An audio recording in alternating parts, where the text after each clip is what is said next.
Welcome to Horror Pulse YT, where true terror lives. Before we begin tonight's disturbing journey, ask yourself, where are you watching from right now? Your room? Your car? Maybe somewhere you thought was safe? What time is it where you are? Late at night? Middle of nowhere? Because fear doesn't care about time zones, it finds everyone eventually. Are you alone? Are you absolutely sure? Because what you're about to hear isn't just scary. It's real. 12 horrifying stories so disturbing, you'll wish they were fake. So if you're brave enough to walk with us into the shadows, subscribe now to Horror Pulse YT. Because here, fear never sleeps. In April of 1973, the small town of Enfield, Illinois, was gripped by a fear so raw, it still lingers in local folklore. It all began when Henry McDaniel returned home one quiet night. The air was still, the wind eerily calm. As he stepped out of his car, something strange caught his eye near the porch. He heard scratching, sharp, deliberate, against the wooden frame of his house. Curious but cautious, he moved closer. That's when he saw it. Standing just outside his front door was a creature unlike anything he had ever seen. In Henry's own words, it had 3 legs on it, a short body, 2 little short arms, and 2 pink eyes as big as flashlights. He said the creature seemed shocked, then bolted into the darkness at an unnatural speed, covering over 50 feet in mere seconds. When police arrived, they discovered long, deep scratches on the side of Henry's house, and footprints. But not ordinary ones. These had 6 toe pads, were 3 inches wide, and deeply embedded in the dirt, like something heavy had stood there. Something that didn't belong. Henry's story was laughed off by many, until other townspeople began reporting the same thing. Children claimed they saw red glowing eyes watching them from the cornfields. Pets went missing. The fear was contagious. In the weeks that followed, gunshots echoed across the countryside as locals attempted to hunt whatever the thing was. But no creature was ever found. Only more footprints. More scratches. More whispers in the wind. To this day, no one has been able to explain what Henry saw. No animal fits the description. No person could have faked those tracks. And Henry? Until the day he died, he swore, if they do find it, they'll find more than one. And they won't be from this planet. I can tell you that. And the worst part? The sightings never really stopped. Just got quieter. Perched on the edge of a towering cliff in Colombia, overlooking the roaring Tequendama Falls, stands a mansion that whispers to the dead, a place locals call Hotel del Salto. Built in 1923, it was once a grand symbol of elegance and wealth, attracting the upper class with its panoramic views of the waterfall. But behind its stunning facade, something darker was always at play. The locals had a different name for it, the Hotel of the Leap. That's because for nearly a century, people have jumped. Guests would arrive, check in, and never check out. One after another, they leapt from the balconies, falling hundreds of feet into the misty canyon below. Sometimes, their bodies would be found by hikers. Other times, they simply vanished. The hotel quickly gained a reputation. Not as a resort, but as a magnet for despair. A place that pulled people in and fed on their grief. According to legend, long before the hotel was built, the indigenous Muisca people used the cliffside to escape the Spanish colonizers. Rather than be captured, they leapt to their deaths, believing their spirits would transform into eagles and fly away. But the spirits never left. Over the years, visitors began reporting strange experiences, lights flickering without power, whispers in empty halls, and rooms that turned freezing cold in seconds. Some guests said they saw women in long white dresses walking silently down the corridors. Others claimed to hear footsteps running behind them only to turn around and find nothing there. One guest reported waking in the middle of the night to see a shadowy figure standing at the edge of his bed, dripping wet, with hollow eyes. When he screamed, the figure disappeared into mist. The hotel eventually shut down, abandoned to decay and rot. For years, it stood empty, its windows shattered, its floors soaked in rain. But that didn't stop the suicides. People continued to come. climbing through broken gates, wandering through graffiti-covered halls, and vanishing into the canyon. In 2013, the building was transformed into a museum, an attempt to cleanse its haunted reputation. But the energy inside never changed. Visitors still report feeling watched as they move from room to room. Some swear they hear crying echoing from the upper floors. Others say that when they lean too close to the balconies, a voice whispers in their ear, "Jump." To this day, no one knows how many lives have been lost there. But one thing is certain. The Hotel del Salto doesn't just attract death. It invites it. June 10, 1912. A quiet Sunday night in Villisca, Iowa. The Moore family, parents Josiah and Sarah, their 4 children, and 2 young guests slept peacefully in their white-clapboard house. By dawn, all 8 were dead. The killer moved silently. An axe, found leaning against the wall, had crushed every skull. The children never woke. The parents' spot claw marks lined the walls. But no one heard a thing. The town was terrified. Suspects included a traveling preacher, a jealous neighbor, and even a drifter who later committed suicide. But no one was ever convicted. Then, the hauntings began. New owners fled within weeks, reporting disembodied whispers and children's laughter. One investigator claimed an unseen force choked him in the attic. Another captured a photo of a shadowy figure standing over the beds. Today, the house is a paranormal landmark. Visitors hear footsteps in empty rooms. Some feel icy hands brush their skin. Others see a woman in white. Sarah Moore, still searching for her children. But the darkest legend? That the killer never left. That his spirit lingers, relishing the memory of that bloody night. The house on Carolina Street looked ordinary, just another suburban home in Indianapolis. But by November 2011, it had become a battleground between a family and something they couldn't explain.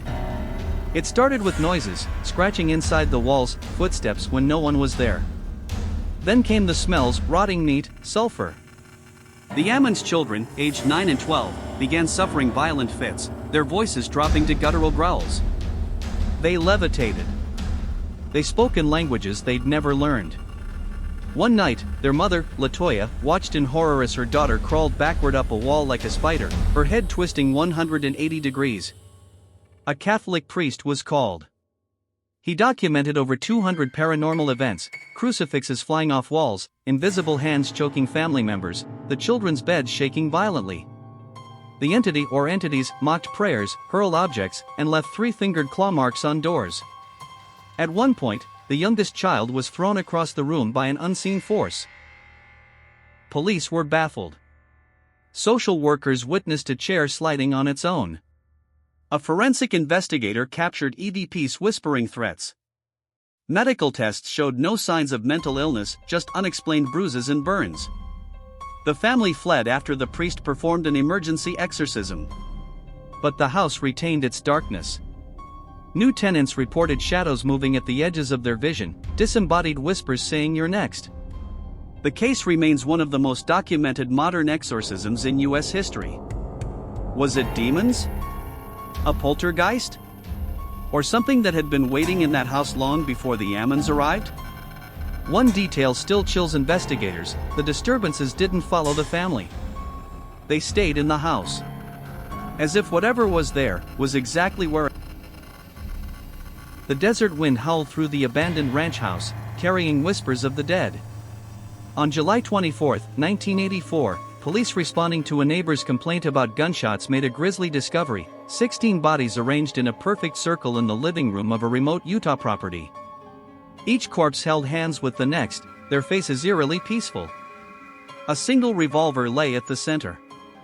Autopsies confirmed they had died in shifts, some by gunshot, others by poison, in a carefully orchestrated mass suicide. This was the final act of the Light of the Morning Star, an obscure doomsday cult led by self-proclaimed prophet Elias Vane. Former members described Vane as a charismatic ex-theology student who became obsessed with Revelation 12, and the great dragon was cast out, that old serpent, called the devil. He preached that the world would end on July 24, the anniversary of Mormon pioneer entry into Utah, and that only those untainted by modern sin would ascend. Investigators found the group's compound littered with apocalyptic writings. One journal entry read, "The door between worlds grows thin. When the clock strikes midnight, we will step through and become as gods." Most disturbing were the children's drawings, crude crayon depictions of a black sun swallowing the earth, always dated exactly 1 year before the deaths. Survivors reported months of preparation. Members sold possessions, wrote farewell letters, and underwent purification rituals involving hallucinogenic tea. The final night was recorded on cassette tapes, chanting, then gunshots, then silence. Forensic analysis revealed the last voice wasn't Vane's, but an unidentified woman whispering, "Can't you see them waiting for us?" The case took a darker turn when detectives learned 3 members had disappeared weeks earlier. Their mutilated bodies were later found in the desert, arranged in the same star pattern Vane used in rituals. Had they tried to leave? Were they sacrifices? The cult's accountant, the only survivor who'd been off-site, insisted the deaths were voluntary, but committed suicide 2 days after questioning. Modern paranormal investigators claim the ranch house remains active. Visitors report phantom chanting, cold spots precisely where each body lay, and most chillingly, fresh handprints in the dust forming that same unbroken circle. The official report closed the case as collective psychosis.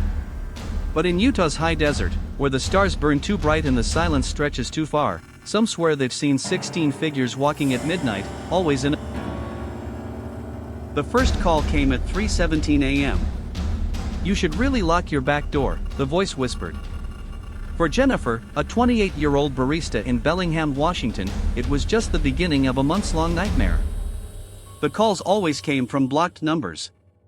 Sometimes the voice was male, sometimes female, but it always knew too much. It described the clothes she'd worn that day. It recited grocery lists she'd never spoken aloud. Once, it hummed a lullaby her deceased mother used to sing. Police traced the calls to burner phones, always purchased with cash from different Walmart locations. No fingerprints. No surveillance footage. Just that taunting voice revealing intimate details. "I like how you jump when the toaster pops. You should see your face." Then the physical evidence started appearing. A single red rose on her windshield. Her apartment keys, which she'd never lost, placed neatly on her pillow. The final straw came when she found her cat's collar in the freezer, the bell removed. That's when the caller said the words that still haunt her, "Pets are so much quieter when they can't make noise." Jennifer fled Washington in 2015. The call stopped until last year, when another Bellingham woman reported identical harassment. The detective on both cases retired abruptly, leaving behind one handwritten note in the file, "Not human." The Broaddus family had just purchased their dream home, a stately Dutch colonial on Boulevard in Westfield, New Jersey, when the first letter arrived. "Dearest new neighbor," it began in elegant cursive, "you have children. I have seen them. Do they need to play in the backyard? I am the watcher, and this house has been mine for generations." What followed were 3 pages of increasingly disturbing prose. The writer claimed to be the home's self-appointed guardian, obsessively documenting its occupants since the 1920s. They knew intimate details about renovations the Broadduses had planned, details never shared publicly. The letter concluded with a threat: will the young bloods play in the basement? Or will they sleep in the attic? I must know. More letters followed. The watcher referenced the family's movements. "Your daughter's ballet recital was lovely, their decorating choices, the blue curtains must go, and most chillingly, their children's ages and genders." Information never published online. Handwriting analysis proved inconclusive. DNA tests on envelopes revealed nothing. The family installed security cameras, changed their routines, and hired private investigators. Nothing stopped the letters. One arrived the day after they painted the nursery, commenting on the shade of yellow chosen. Another contained a child's drawing of the house with stick figures in the windows, 2 more than lived there.